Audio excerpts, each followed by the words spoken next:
Just here on my way to a place called Saw Blade Falls, which right now I'm just at this, I don't know the name of this creek, but there's a very, very steep chasm that I'm right near, fairly near the edge of. You can see that's down probably 60 or 70 feet where you see the water below me.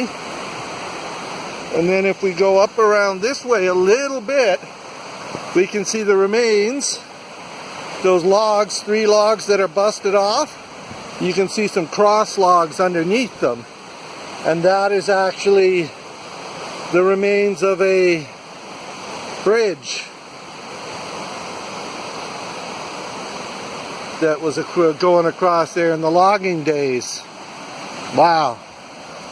But anyways, I can just see some falls up that way, and it's